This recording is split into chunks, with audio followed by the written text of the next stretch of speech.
So here we have a PVC fitting that has a piece of pipe glued into it. And I'm going to show you how to strip out the interior of that pipe.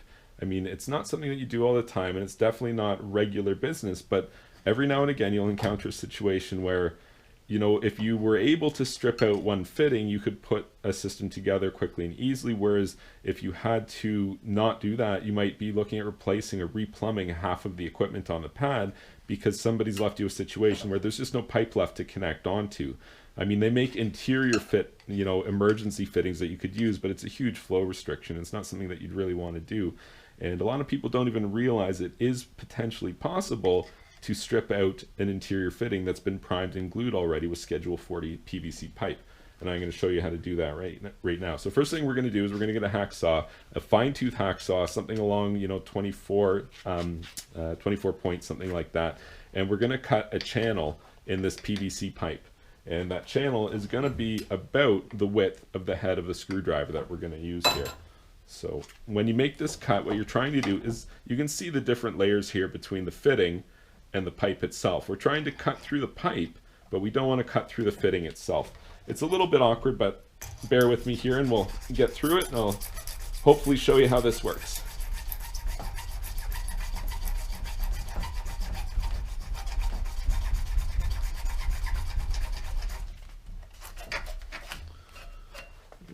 Just a little bit more.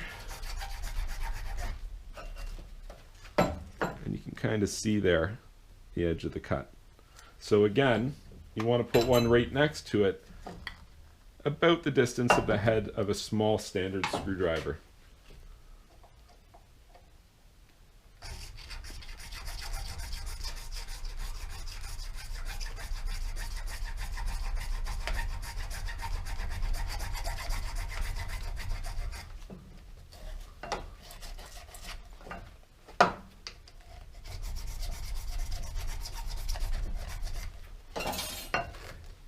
If you're careful, you can feel a difference in the draw of the hacksaw blade as it's cutting through the pipe versus when you hit the glue and primer layer. It kind of gets a little bit sticky on the draw. And that's what you want to be careful of, because again, you don't want to cut into the fitting itself, because in theory, we're trying to reuse it here. So this fitting right now is pretty cold. Let me get an actual temperature reading on it here. 59 degrees Fahrenheit. It's pretty chilly out today. So I'm going to heat it up a little bit, and what that's going to help to do is it's going to help to break down that glue bond a little bit. It's important that we don't just cook this thing. If you're trying to reuse the fitting, if you heat it up too much, you're going to burn the PVC, it's going to distort its shape, and you're not going to get a true connection on it. Really, you're not getting a true connection on it anyway. This is not something I would ever do on a buried connection. But if I was in a pinch and I was trying to get a pool going and I needed to and it was above grade, this is something that I might look at doing. So again, we're just going to heat up this section here so we can try to pop out that area we just made a cut in.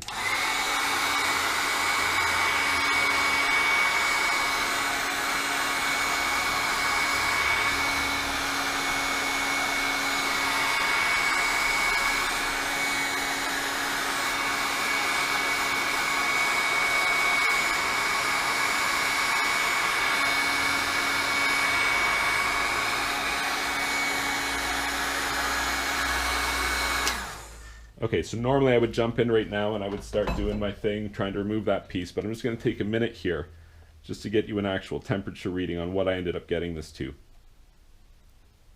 Looks to be about 120. I don't know if you're able to read that, but on the warmest spots there, it's coming in about 120 degrees Fahrenheit. And again, it's really important not to burn this. You're trying to warm it evenly to make it malleable to work on, but you're not trying to cook the thing. You don't want to see any brown spots or scorching, and PVC is a little bit frustrating when you're heating it. It goes from totally normal to like a burnt marshmallow in about 5 seconds flat, so you got to be really careful with what you're doing.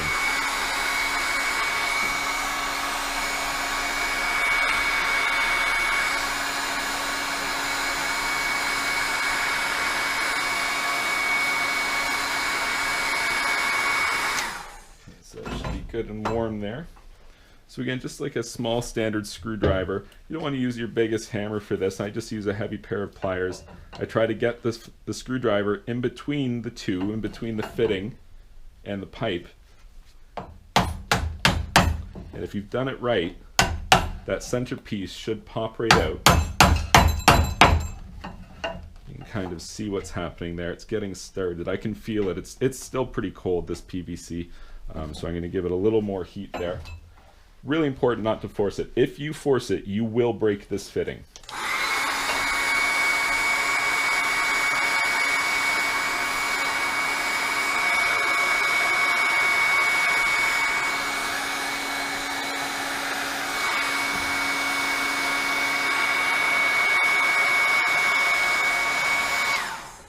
And you'll notice I'm warming the fitting as a whole as I'm going, because that's going to help me in the next step here, just to have the whole thing a little bit warmer than it is.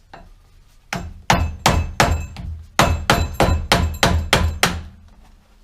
we go, making some progress there.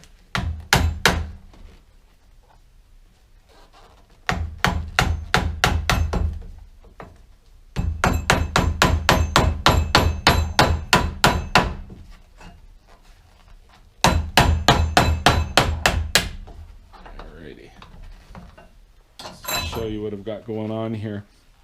So it looks really rough and you're like, hey, what the heck's going on here?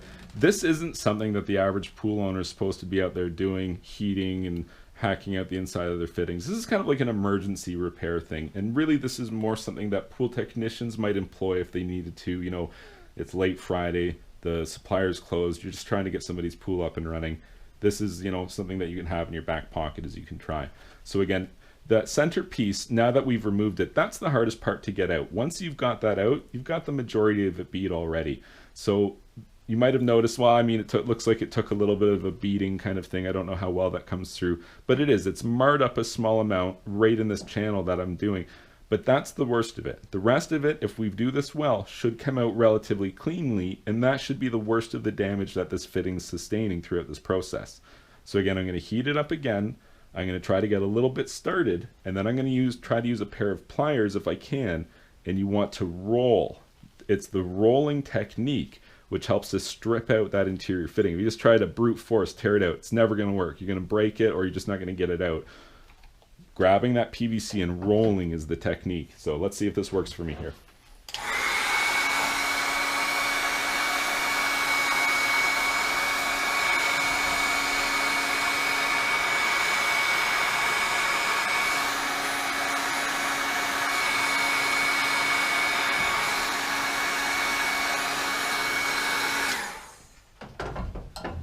To get it started, I normally like to send the screwdriver in again.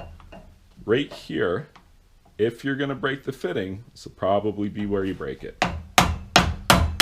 So I'm not trying to do too much of the work here. I'm just trying to kind of get it started, kind of breaking that bead loose just a little bit. And it starts to come pretty easy at this point. Like, I shouldn't need to really hammer that home. Kind of line it up, give it a couple of taps. So I think that's got a pretty good start. A little bit more at the beginning here. Okay, this is kind of an important part, but it's going to be hard to see. So I've got the screwdriver kind of halfway underneath the pipe, halfway underneath the channel that I've cut.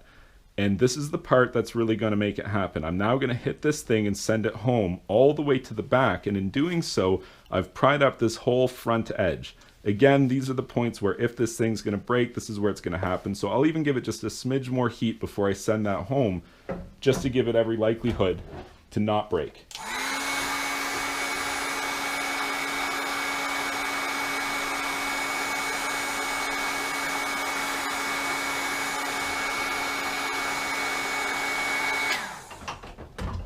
All right, let's see how we go here.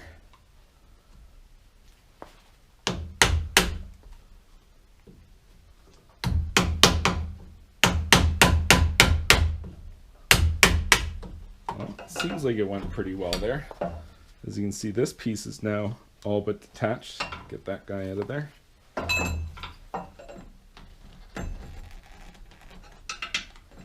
And you can see how when I turn my screwdriver on edge there, that PVC comes up. Again, just one more time before we go.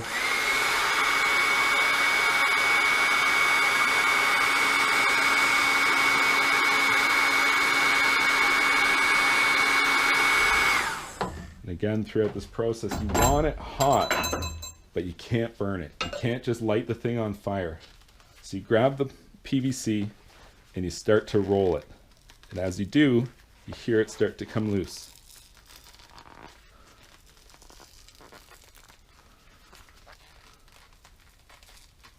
And there you go. Okay, so first things first, just give her a little bit of clean with your hand. Now you can see on the good parts how that's relatively clean. And when you hit that with another layer of primer with your primer brush, you're going to take out a lot of that texture, and it's going to be really good for gluing another slip connection in. Now getting to the worst of it here, you can see that the pipe did take a little bit of damage here, and definitely that's part of this. But the same thing here, I just kind of run my thumb over it a little bit, clean some of that the burrs away, perhaps even use like a razor knife or something like that, or a small file. But really, once you hit it with the primer helps to dissolve that exterior layer a little bit. And so when you're primering it, it's going to take out a little bit of that texture. And then again, when you primer and glue the new slip connection in there, you still have all the meat of the original schedule. I guess it's actually it's a schedule 40 pipe, but usually the fittings are schedule 80. Actually, no, this is in fact a schedule 40 fitting. So you still have all that schedule 40 thickness there, so you still retain all the the strength from the connection. Again, not something that I would want to see putting underground, but if you're in a pinch, you could definitely get away with doing something like this and stripping out the interior of a fitting. And this was primed and glued. This was at least a 2-year-old connection that I stripped out here, so you can do it, but you do have to be careful about a couple of things. Like one, if you're in a situation where, well, what if I break it? I'd be really screwed. Well, don't do it then, because what if it breaks? Then what are you going to do? So, I mean, this is something that you can try to do, but you could easily break this fitting. As you're stripping it out, it just breaks. It happens all the time. So you got to accept that risk if you're going to try it. And the next thing that's worth mentioning, when you start cracking out something like a heat gun like this in PVC, now this was an old glued connection. There was no PVC primer or glue fumes here when I did this. But if you're working on your system and you're gluing other stuff, oh, I made a mistake, I got to take it apart, there's still fumes. Like if you smell it, it's super strong. And those fumes are very, very combustible. You would not want to have a heat gun anywhere near a freshly glued PVC. This is only for old existing connections, like you're putting in a new pump, but the old installer left you no room to work with. There's no place where you can get a new coupling on or anything like that. So you can kind of cut the pipe flush on a fitting, strip it out, and maybe reuse it. And hopefully you found this helpful. And if you did, please like this video and subscribe to my YouTube channel. And you can check out my website, swimmingpoolsteve.com.